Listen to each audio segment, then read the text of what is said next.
আপনারা জেনেছেন, আপনারা জানেন যে আমরা আমাদের কারিকুলাম নিয়ে কি একটা বিপদের মধ্যে ছিলাম। আমাদের শিক্ষা ব্যবস্থা, বিশেষ করে গ্রামের স্কুলের শিক্ষা সম্পূর্ণ ধ্বংস হয়ে যাবে এরকম একটা কারিকুলাম প্রণয়ন করা হয়েছিল।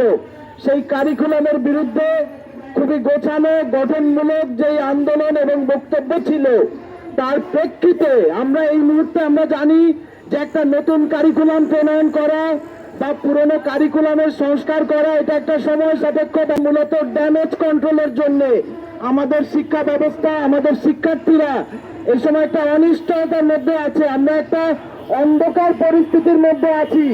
ফ্যাসিস্ট চলে গেছে, কিন্তু তার যেই দগদগে নানান ক্ষত আমাদের শিক্ষার ওপর, আমাদের রাজনীতির উপর, সেগুলি নানানভাবে আমরা সেই ড্যামেজ কন্ট্রোলের প্রক্রিয়ার মধ্যে আছি।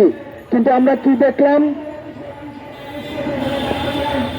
আমরা দেখলাম এটা একটা পুরনো চেনা ছক, ধর্ম বিদ্বেষী তকমা দেয়া।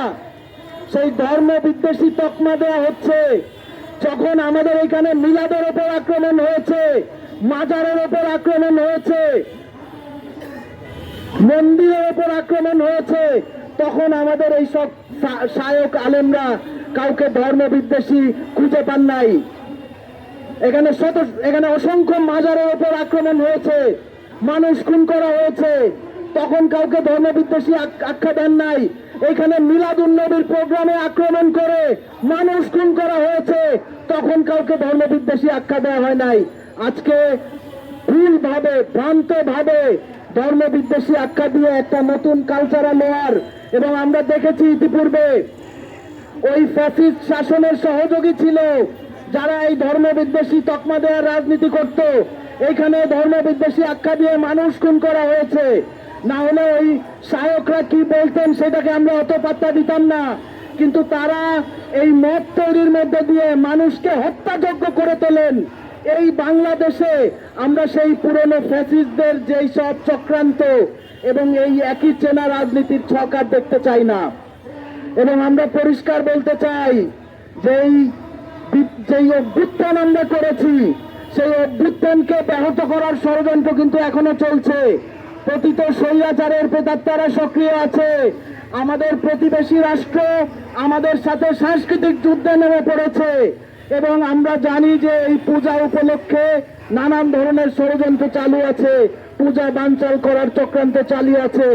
এর মধ্যে যারা এখন নতুন করে এই কালচারাল ওয়ার উস্কে দিতে চাচ্ছে, ধর্ম বিদ্বেষী তকমা দিয়ে একটা সংঘাত সহিংসতা লাগাই দিতে চাচ্ছে, আমরা পরিষ্কার করে বলতে চাই এরা ওই পতিত স্বৈরাচারের প্রেতাত্মা। আমরা পরিষ্কার করে বলতে চাই এরা এই আমাদের প্রতিবেশী দেশের যে ষড়যন্ত্র এবং বাংলাদেশকে একটা জঙ্গিবাদী রাষ্ট্র, বাংলাদেশকে একটা উগ্রবাদী রাষ্ট্র হিসেবে সারা বিশ্বের কাছে উপস্থাপন করার যেই চক্রান্ত, আমাদের এই সব মাওলানা, আমাদের এই সব শায়করা সেই চক্রান্তের অংশ হিসেবে খেলছেন। আমরা বলতে চাই আমরা একটা অন্তর্ভুক্তিমূলক বাংলাদেশ চেয়েছি। এই অভ্যুত্থানের আকাঙ্ক্ষার মধ্যে দিয়ে আমরা জনগণের মৌলিক সংকট, জনগণের মৌলিক আকাঙ্ক্ষা, সাম্য, ন্যায় বিচার, মানবিক মর্যাদা, তার ভিত্তিতে একটা রাষ্ট্র গড়তে চেয়েছি। যারা এইসব কুতর্ক টানছেন, যারা একটা অহেতুক ইস্যু তৈরি করে সংঘাত সহিংসতা উস্কিয়ে দিতে চাচ্ছেন, তারা গণ অভ্যুত্থানের আকাঙ্ক্ষার বিপরীতে দাঁড়িয়েছেন। আমরা আপনাদের সাথে সংঘাত চাই না, কিন্তু আপনারা যদি গণ অভ্যুত্থানের আকাঙ্ক্ষার বিপরীতে দাঁড়িয়ে একটা অন্যায্য অহেতুক কুতর্ক এবং যুদ্ধের মধ্যে আমাদেরকে লিপ্ত করতে চান, আমরা বসে থাকবো না, আমরা আপনাদেরকে ছেড়ে কথা বলবো না। আর একটা অভ্যুত্থানের আকাঙ্ক্ষার পর যেই অন্তর্বর্তীকালীন সরকার গঠন করা হয়েছে, আমরা এখনো পর্যন্ত এই সরকারকে এই অভ্যুত্থানের আকাঙ্ক্ষার সরকার মনে করি। কিন্তু আমরা যত দিন গড়াচ্ছে আমরা দেখতে পাচ্ছি যে সরকারের স্পষ্ট যেই একটা স্ট্যান্ড নেওয়া দরকার, দেশের আইন শৃঙ্খলা পরিস্থিতি, মব ভায়োলেন্স এবং এই প্রত্যেকটা প্রক্রিয়ার বিরুদ্ধে যেভাবে নানান রকম উস্কানি তৈরি করা হচ্ছে, আমরা দেখতে পাচ্ছি যে সরকার নিজেদের অবস্থান স্পষ্ট করছে না।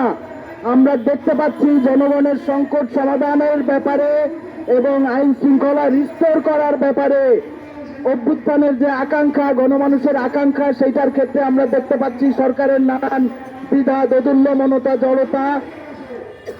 আজকের এই সমাবেশ থেকে সরকারের উদ্দেশ্যে পরিষ্কার করে বলতে চাই যে আপনারা অভ্যুত্থানের ম্যান্ডেট নিয়ে ক্ষমতায় আছেন।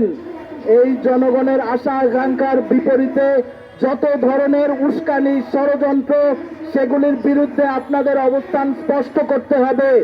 আপনাদের দোদুল্যমনতা, আপনাদের দ্বিধাদ্বন্দ্ব থাকলে আমাদের পক্ষ থেকে আমরা কতদিন এভাবে আপনাদেরকে সমর্থন দেব, সেই ব্যাপারটাও আমাদেরকে মূল্যায়ন করতে হবে।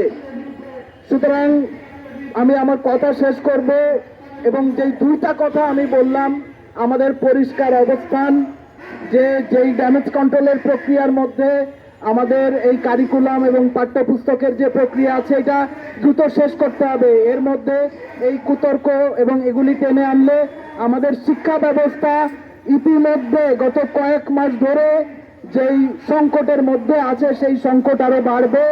এবং ফ্যাসিবাদের বিরুদ্ধে বাংলাদেশের যে প্রথিতযশা একাডেমিক স্কলার, যারা আমাদের দেশের সম্পদ, তাদের বিরুদ্ধে অপপ্রচার, কুতর্ক, ষড়যন্ত্র, সেগুলির বিরুদ্ধে আমাদের সোচ্চার হতে হবে এবং সেগুলির বিরুদ্ধে সরকারকে পরিষ্কার অবস্থান নিতে হবে।